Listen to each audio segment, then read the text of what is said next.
Livre de prophète Jérémie, chapitre 1, on va commencer là. Mais le dimanche dernier, j'ai parlé sur le verset 19. J'ai insisté sur la guerre. Et nous allons lire ce verset rapidement. Jérémie au chapitre 1, les versets 19. Ils te feront la guerre. J'ai parlé le dimanche dernier, ils te feront la guerre. Et je vous ai parlé, je vous ai dit que la guerre a pour but, la guerre a pour but de faire disparaître son adversaire, d'anéantir son adversaire, d'humilier son adversaire, d'assujettir son adversaire. Et on voit bien ici là que Dieu va confier à Jérémie une mission. Et cette mission était d'aller prêcher, d'aller parler à Juda. Parce que le peuple était tombé dans l'idolâtrie. Et Dieu a confié à Jérémie cette mission pour aller avertir son peuple à revenir vers son Dieu. Mais Dieu sait que la parole qu'il a confiée à Jérémie est tellement importante qu'il y aura des répressions de la part de ceux qui vont l'entendre. Et c'est pour cela que Dieu, il va prévenir Jérémie en avance. Il dit, ils te feront la guerre. Ils te feront la guerre. Mais ce matin, j'aimerais vous dire que la deuxième partie de mon message que je vais parler ce matin, Dieu a dit à Jérémie, ils te feront la guerre, mais. C'est-à-dire qu'ils te feront la guerre, mais. La guerre va être là. Il y aura des personnes qui vont se lever contre toi, Jérémie, qui cherchent même à nuire à ta vie, qui cherchent même à étouffer le message que je t'ai donné à les transmettre. Mais je te promets qu'ils te feront la guerre, mais ils ne te vaincront pas.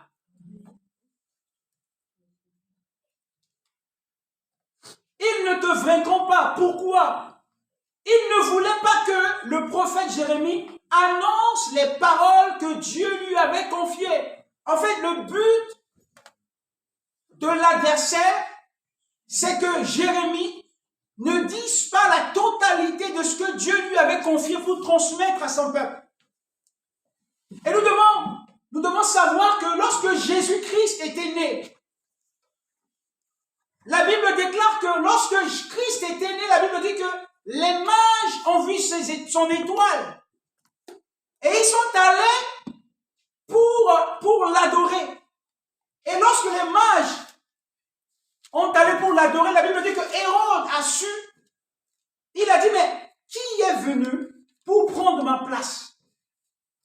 Et que les sages et que les mages vont aller pour l'adorer. Et l'intention de Hérode était de nuire à la vie de Jésus. L'intention de Hérode, c'était que le message, la vie de Jésus, qu'il allait donner pour l'humanité, il va falloir que Jésus disparaisse. Donc l'intention de Hérode, c'était de nuire à la vie de Jésus. L'intention de Hérode, c'était de détruire Jésus. L'intention de Hérode, c'était de finir avec Jésus. C'est exactement comme Moïse. La Bible déclare que lorsque Moïse était né, on avait interdit à toutes les femmes juives de ne pas mettre au monde un garçon. Et on cherchait à détruire les garçons, à tuer les garçons. La maman de Moïse a pris Moïse, l'a caché pendant un certain temps. Et elle ne pouvait plus garder Moïse. Elle est obligée de prendre Moïse et de le mettre dans une de le couvrir et de le mettre au bord du fleuve. C'est ça que la fille de Pharaon, quand elle est allée pour se baigner, elle a retrouvé Moïse. Donc vous devez savoir que Moïse était l'image de Jésus-Christ qui allait venir pour délivrer son peuple. Et ici là, Dieu va appeler Jérémie et va lui confier un message pour Juda. C'est comme Christ qui a abandonné le ciel et qui est venu vers nous. Et lorsqu'il était né, vous imaginez un bébé qui est né, qui n'a rien fait, qui n'a même pas parlé. On cherche à le tuer. Dieu va dire à Joseph et Marie, vous prenez l'enfant, vous l'amenez en Égypte. Et je vous dirai quand vous allez le ramener. Vous prenez l'enfant Jésus, qui était Dieu, homme. Vous prenez l'enfant. C'est pour cela que dans votre vie, dans notre vie, il faut être prudent. Il faut être sage. Il y a des milieux qui ne sont pas bien pour toi. Il ne faut pas les fréquenter, il ne faut pas y aller. Quand tu sais que c'est un milieu qui va te détruire, c'est un milieu qui va te faire du mal, c'est des personnes qui ne sont pas bien pour toi, il faut les éviter. Les éviter, ça ne veut pas que tu ne les aimes pas, mais parce qu'ils sont dangereux pour ta vie. Parce qu'ils ne sont pas bien pour toi. Et là, la Bible dit que les mages sont allés pour adorer Jésus. Hérode leur a dit, écoutez, vous allez là-bas, vous allez revenir vers moi pour me dire ce que vous avez vu. Ça veut dire quoi? Ça veut dire que si les mages revenaient vers Hérode, il allait les tuer. Mais quand les mages sont partis, ils ont vu le petit Jésus, ils l'ont adoré, ils l'ont donné des présents. Quand ils sont en train de rentrer, de prendre leur même chemin, Dieu leur dit non, ne repartez pas là parce que Hérode va vous tuer. Prenez un autre chemin. Et lorsqu'ils ont pris un autre chemin, qu'est-ce qui se passe? Hérode a envoyé de tuer tous les petits enfants, les petits garçons, à cause de Jésus. Et on voit bien là que Jérémie a reçu le message de Dieu pour transmettre à Juda, pour leur dire abandonnez l'idolâtrie, revenez vers le Seigneur. Et là, qu'est-ce qui va se passer? Jérémie est devenu comme un danger pour son propre peuple. Et Dieu va le prévenir, Dieu va dire, écoute Jérémie, c'est moi qui t'a responsabilisé, qui t'a dit d'aller prêcher, qui t'a dit d'aller parler de ma part. C'est pour cela que je vais vous dire quelque chose. L'église ici, on ne fait pas l'église pour avoir de l'argent. Ce n'est pas de business l'église. L'église, ce n'est pas le business. Si quelqu'un pense qu'il va avoir une église pour avoir de l'argent, pour être riche, qu'il puisse aller travailler. Qu'il puisse aller ouvrir son entreprise. L'église, c'est un endroit où les gens viennent pour recevoir la joie, recevoir la paix, être guéris. L'église, quelqu'un est mort à la croix. La personne de Jésus, il a donné sa vie. L'église, c'est pas là où on vient pour être riche, pour devenir un star. Non, on ne devient pas star à l'église. Parce que l'église, quelqu'un a donné sa vie pour elle. C'est Jésus. Jésus a donné sa vie pour l'église. Il est mort à la croix pour l'église. Et il va dire à Jérémie, Jérémie, ta mission est difficile à l'accomplir. Et on va voir ici, dans Jérémie au chapitre 1, le verset 19, Dieu va lui dire, ils te feront la guerre. Qui va lui faire la guerre? Ce n'est pas les démons. Ce n'est pas les démons qui vont faire la guerre à Jérémie. C'est son propre peuple. C'est ceux-là qui ne veulent pas entendre ce que Jérémie va leur transmettre. C'est ceux-là qui vont chercher à le détruire. C'est tous ceux-là qui vont chercher à le nuire. Mais Dieu va lui dire, écoute Jérémie, ils vont te faire la guerre, ils vont chercher que tu disparaisses, mais moi je serai avec toi. Personne ne te touchera. Personne ne va te faire disparaître. Parce que moi, Dieu, je m'engage. C'est pour cela que ce matin, nous devons savoir que Dieu s'est engagé pour nous protéger. Dieu s'est engagé pour nous garder. Dieu s'est engagé pour nous mettre à l'abri des dangers. Nous ne devons pas avoir peur de ce qui se passe dans ce monde. On est dans ce monde, on n'est pas à l'abri de l'accident, on n'est pas à l'abri des maladies, on n'est pas à l'abri des contaminations ou des épidémies. Mais dans les épidémies, dans les difficultés qui vont arriver, qui vont s'abattre sur ce monde-là, nous devons faire confiance à Dieu qui nous a dit, il ne nous laissera pas, il sera avec nous dans nos difficultés. Et nous devons être confiants. Et là, Dieu va dire, Jérémie, je t'affirme que je ne te laisserai pas tomber. Faut pas avoir peur. Parle, dis ce que je t'ai dit. Ils te feront la guerre. Ils vont se lever contre toi pour te détruire, mais ils n'arriveront pas. Ils ne te toucheront jamais. Et Dieu va dire que ils te feront la guerre, mais ils ne te vaincront pas. Car je me responsabilise. Je suis avec toi. Je suis avec toi pour te délivrer de leurs mains. Et le premier là, au Jérémie chapitre 1, le verset 19, on va encore voir que Dieu va affirmer ça au chapitre 15, les versets 20.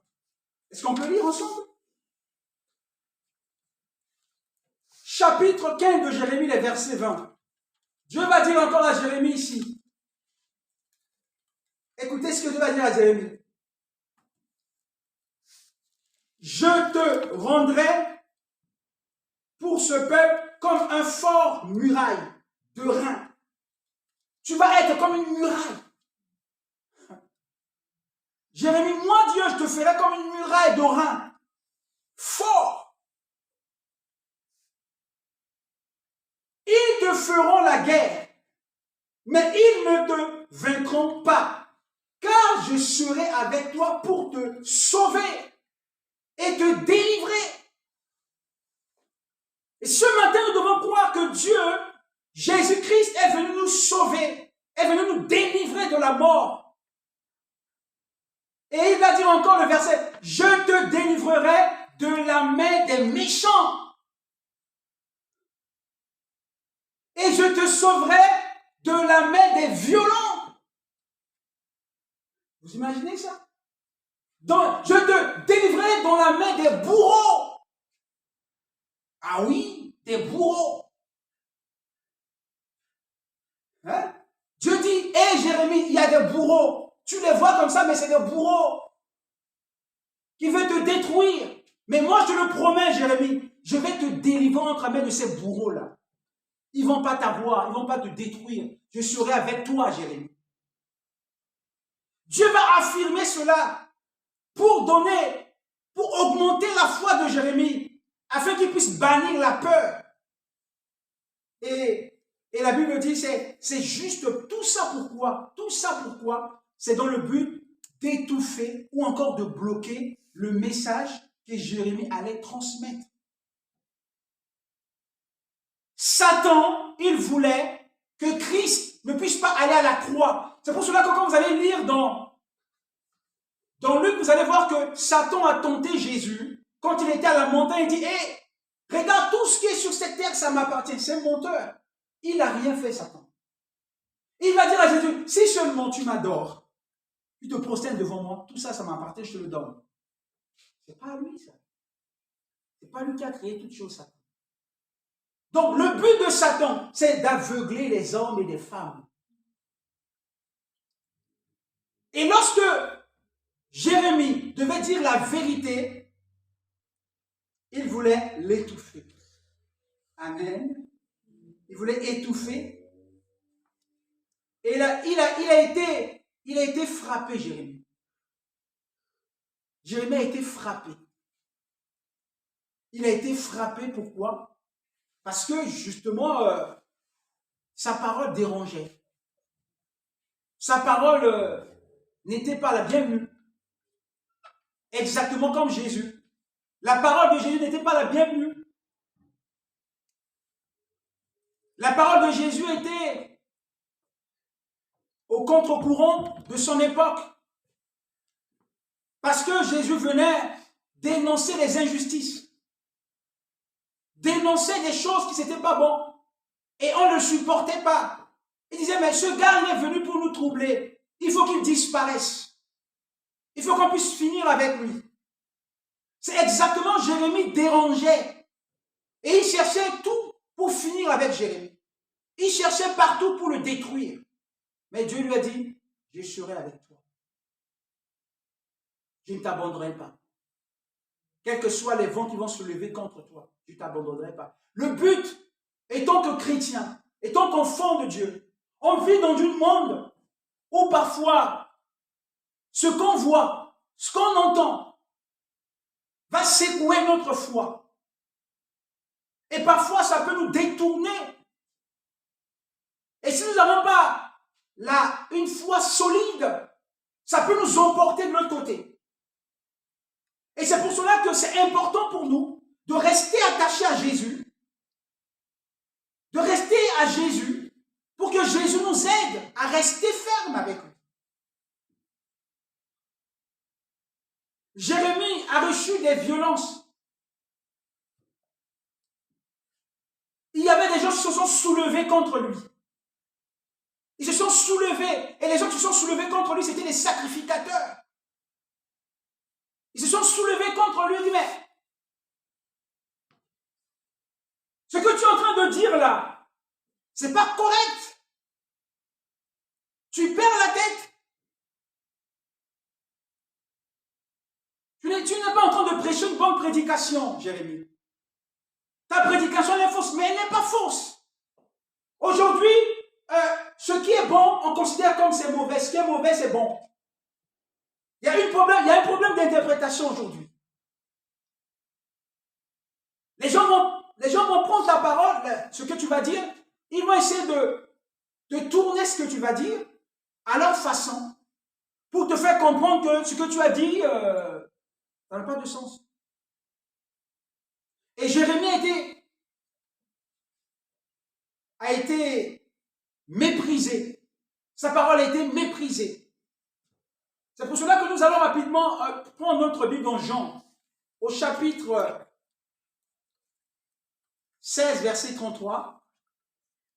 On va voir ce que Jésus a dit ici. Jean, chapitre 16, verset 33.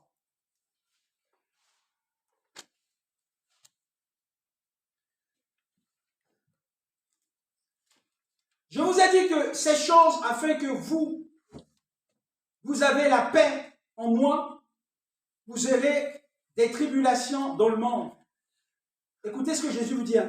Je vous ai dit ces choses, afin que vous ayez la paix. Vous ayez la paix. Afin que vous ayez la paix en moi, vous aurez des tribulations dans le monde. Mais prenez courage. Jésus nous parle de courage ici. Il faut être courageux. Courageux pourquoi? Parce que ce que nous allons entendre, il y aura des confrontations. Il y aura des personnes qui vont nous diminuer, qui vont se lever contre nous. Jésus nous dit que nous devons être courageux. Courageux même si nous allons annoncer la parole de Dieu et que le retour n'est pas bon, nous devons être courageux. Et il nous dit, j'ai vaincu le monde. Il a dit, j'ai vaincu le monde. J'ai vaincu le péché. J'ai vaincu le mal. Donc c'est que si vous êtes courageux, et si vous êtes courageuse, comme j'ai vaincu le monde, vous allez également vaincre. Amen. J'ai vaincu le monde. J'ai vaincu tout le monde avec tout ce qui renferme. Et c'est exactement comme Jérémie. Jérémie s'est confronté avec des gens qui cherchaient à le détruire, à le nuire, à finir avec lui. On va rapidement lire des versets, rapidement là. Regardez, on va voir. Jérémie chapitre 20, versets 1 à 3. Écoutez ce que la Bible dit. Pashur, fils d'Amer, sacrificateur, inspecteur en chef dans la maison de l'Éternel, entendu Jérémie qui prophétisait ces choses. Et Pashur frappa Jérémie, le prophète. Il frappa Jérémie physiquement. Il frappa Jérémie, le prophète, et le mit dans la prison. Dans la prison. Tais-toi. Cette parole-là, tu ne le dis pas ici. C'est interdit, Jérémie. Oh, tranquille, là. Que tu te tais, Jérémie. Excusez-moi le terme. Arrête de dire ça, Jérémie. C'est en train de troubler le peuple. Non, mais parce que Dieu lui a confié cette message. Dis à mon peuple d'arrêter de l'idolâtrie, de sortir de cette pratique d'idolâtrie. Mais aujourd'hui, si vous prêchez, vous dites aux gens arrêtez le péché, il y a des gens qui ne vont pas être contents avec vous. Arrêtez cette vie que vous êtes en train de mener, elle n'est pas bonne. Et cette vie vous amène dans un trou. Arrêtez cette vie parce que ça va vous détruire. Arrêtez ça parce que c'est nuisible à vous. Faites pas ça, c'est pas bien. Non. Jérémie est venu pour dire des choses. Et parce que Dieu a dit que si vous n'acceptez pas, si vous n'allez pas vous repentre, vous n'allez pas abandonner ce péché, je vais envoyer Babylone. L'adversaire viendra. Alors, par amour à vous, j'envoie le prophète Jérémie pour vous avertir, pour vous alerter. Si vous l'écoutez, je vais détourner ma sentence. Mais si vous ne l'écoutez pas, ma sentence va s'abattre sur vous. Et nous devons savoir que Jérémie a été combattu. C'est pour cela qu'on va voir que Jérémie a été frappé, il a pris des coups, Christ a pris des coups. Jésus a été frappé. Jésus a été humilié par les sacrificateurs, l'ont livré aux Romains. Il a subi des coups, il a été humilié. Jérémie a été frappé à cause seulement du message que Dieu lui a donné de délivrer à son peuple. Il a été roué de coups, j'ai été en prison. Et écoutez ce que la Bible dit, les versets 20, chapitre 20, le verset 1. Jérémie, le prophète, l'ont mis dans la prison qui était à la porte supérieure de Benjamin, dans la maison de l'Éternel. Mais le lendemain, Puchus fit sortir Jérémie de prison, et Jérémie lui dit, ce n'est pas le nom de Puchus que l'Éternel te donne, c'est celui de Magron. Car ainsi parle l'Éternel, voici je livrerai à la terreur toi et tous tes amis. Ils tomberont par l'épée de leur ennemi et tes yeux le verront. Et là, Jérémie est en train de délivrer un message que Dieu lui avait confié. Et vous allez lire ça aussi, vous allez venir encore au verset, excusez-moi, je vais rapidement. Si vous allez lire encore au verset 28, il y a un faux prophète qui a ridiculisé Jérémie. Il s'appelait Anania. Dans la même année, au commencement du règne de Sédécia, roi de Juda, le 5e mois de la 4e année d'Anania, fils d'Azul, le prophète Gabaon me dit dans la maison de l'Éternel en présence des sacrificateurs et tout le peuple. Ainsi parle l'Éternel des armées, le Dieu d'Israël. Je brise le joug du roi de Babylone encore. Le faux prophète. Aujourd'hui, les gens veulent qu'on puisse on leur dise des choses qui leur plaisent, des belles paroles. Ah ben vous êtes bénis, vous êtes ceci. Vous voyez? C'est le faux prophète, il va venir ridiculiser le prophète Jérémie en lui disant que ce que tu es en train de dire là, c'est pas vrai, c'est faux. Devant tout le monde publiquement. Et c'est exactement ce qui est arrivé à Jésus. On lui a dit qu'il est en train de troubler les gens avec des faux enseignements. Alors que les enseignements de Jésus sauvaient les gens, introduisaient les gens dans la vie éternelle. Et Jérémie a subi cela. Et ce matin, je voudrais vous dire que mes frères et sœurs, la foi en Jésus, la foi en la personne de Jésus va être toujours combattue. Il y a toujours l'adversaire qui va vouloir vous étouffer, vous bloquer dans votre marche, que vous n'avancez pas. Mais Dieu est celui qui nous rassure, il nous dit, ne lâchez pas prise. Je suis avec vous jusqu'à la fin de ce siècle. Et la Bible dit que même Jérémie a été considéré comme celui qui est venu trahir son peuple. Vous imaginez quelqu'un qui a reçu le message et dit, mais il est venu trahir son peuple. Il nous a trahis. Pourquoi? Parce que c'est juste son message, on ne veut pas qu'il puisse délibérer. Alors ce matin, mes frères et sœurs, l'histoire de Jérémie doit nous faire réfléchir que dans notre époque, aujourd'hui, il y a certains messages que les gens ne vont plus accepter.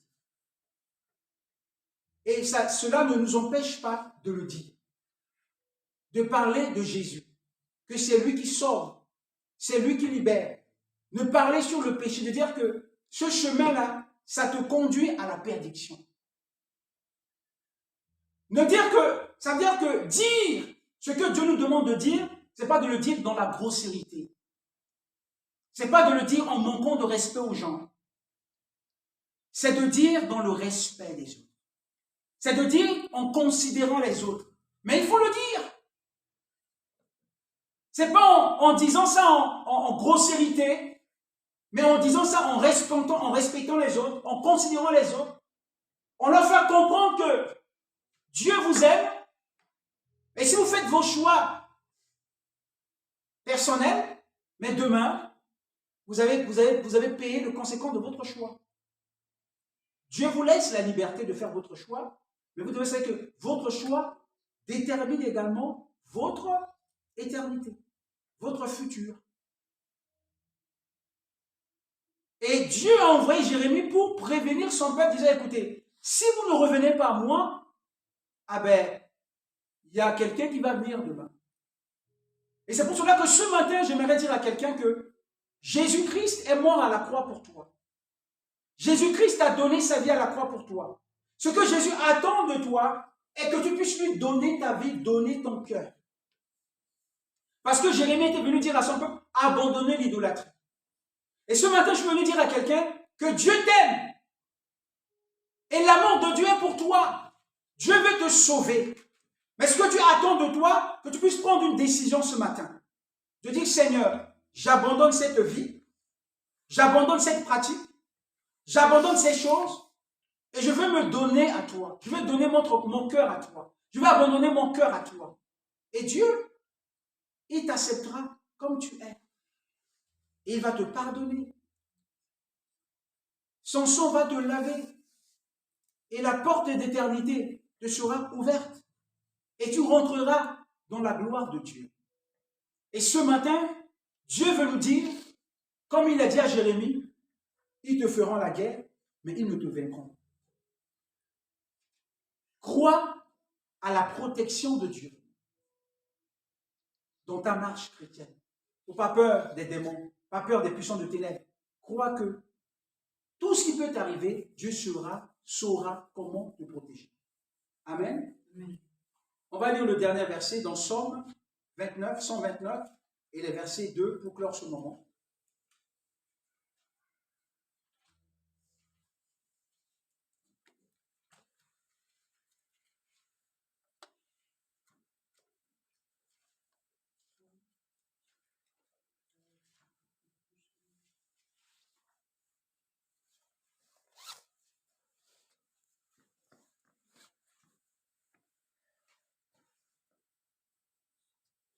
Écoutez, verset 2. Ils m'ont assez opprimé dès ma jeunesse, mais ils ne m'ont pas vaincu.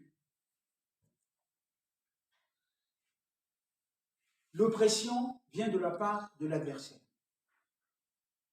C'est dans le but, vous savez, l'oppression vient de la part de l'adversaire dans le but de te détruire. Mais Christ t'assure encore ce matin, cette oppression peut-être maléfique, démoniaque, ne va pas te détruire.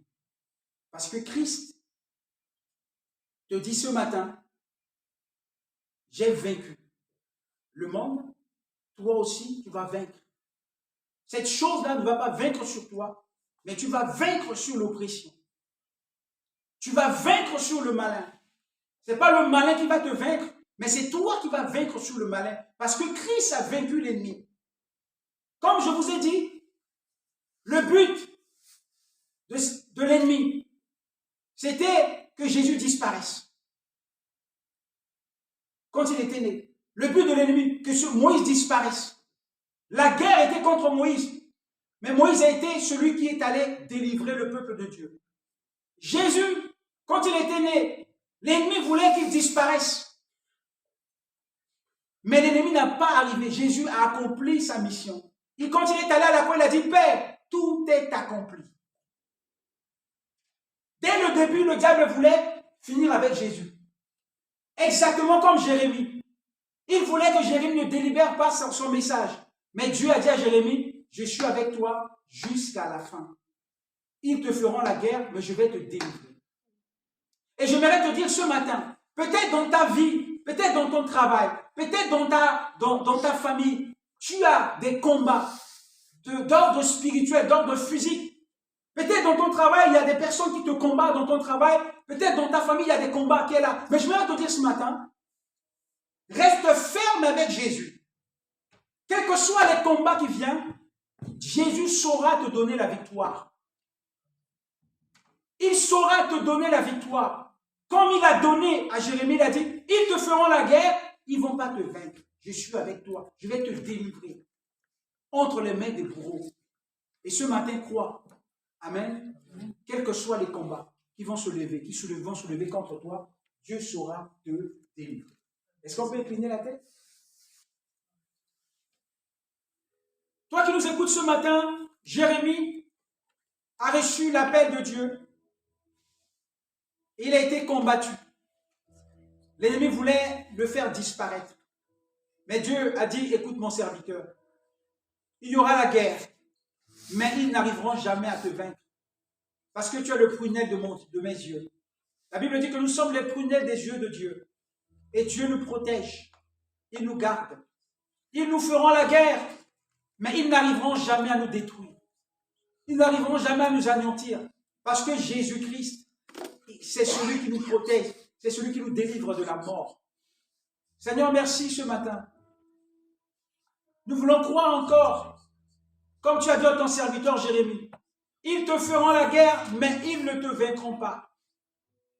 Je serai avec toi pour te délivrer entre leurs mains. Merci ce matin, Seigneur. Tu vas aider quelqu'un qui est en train de traverser un moment turbulent, un temps difficile. Mais il va voir ta main qui va venir le faire sortir de la situation dans laquelle il est en train de vivre, il est en train de traverser. Je prie ce matin, Seigneur, pour celui ou celle qui crie en toi, parce qu'il était injustement accusé, il était injustement condamné, il était accusé injustement. Mais ce matin, je veux croire, Seigneur, ils nous feront la guerre, mais ils ne vont pas nous vaincre, parce que tu es avec nous. Bénis encore ton peuple et bénis encore ton Église dans le nom de Jésus.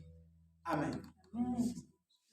Croyez ce matin, Dieu a vaincu le monde, Jésus a vaincu le monde, il a vaincu le péché, il a vaincu les mal, il a vaincu toutes sortes de tentations, mais il nous rassure ce matin, nous allons vaincre. Mais sachez qu'il y a la guerre, mais Jésus sera toujours là pour nous donner la victoire. Amen. Amen. Voilà, notre culte tire à sa fin et tous ceux qui ont apporté leurs offrandes, leurs dîmes, on peut toutefois déposer dans ce petit panier. J'aimerais vous dire ce matin que nous sommes l'église Source de vie de Belleville-en-Vaugelet. Nous sommes là tous les dimanches à partir de 10h30. Et ceux-là qui veulent nous suivre sur notre page Facebook, le mercredi, on a la prière on a notre prière à partir de 20h tous les mercredis. Et ceux-là qui veulent nous soutenir, vous aurez peut-être le numéro de compte de l'église sur notre page prochainement Facebook de l'église qui va être affiché et que vous pouvez peut-être donner vos offrandes à ce que le Seigneur a mis sur votre cœur pour l'église. Et j'aimerais vous dire ce matin que notre église peut également vous délivrer comment on appelle ça, des reçus aux impôts, parce que nous sommes reconnus, nous avons notre sirène, hein, nous avons notre sirène. Donc, si vous donnez vos dîmes, on peut toutefois vous faire des reçus pour justifier cela au niveau des impôts. Voilà. Donc, nous avons notre niveau de sirène. Donc, tous ceux qui peut nous aider financièrement, ben, on peut nous donner des reçus avec notre numéro de sirène. Comme ça, quand vous allez faire votre déclaration d'impôt, vous pouvez toutefois le mettre ça. Nous avons fait ça pour l'Église, vous avez déclaré parce qu'on a le numéro de sirène. Voilà. Donc, que le Seigneur vous bénisse ce matin et que nous allons tous nous lever pour clore ce moment. Merci pour mes frères et sœurs qui sont là ce matin. Dieu vous bénisse. Et tout à l'heure, je ne connais pas le prénom, peut-être. C'est mon frère. Je demande à Yasmine de rendre grâce au Seigneur pour ce moment et de prier le Seigneur. Seigneur, mon Dieu, mon Père, mon Papa, merci pour tout ce que tu as fait pour nous. Merci, Seigneur, pour cette prière, mon Dieu. Merci pour ce jour, Seigneur, merveilleux. Bénis, Seigneur, ceux qui ont une route, mon Dieu, ceux qui sont malades, Seigneur. Bénis, mon Dieu, chaque jour, Seigneur. Amen. Amen. Que le Seigneur vous accompagne dans votre demeure respective et qu'il vous bénisse. Et que s'il plaise à Dieu, le dimanche prochain, on se retrouvera ici à la même heure pour adorer et louer Dieu. Voilà, Yasmine.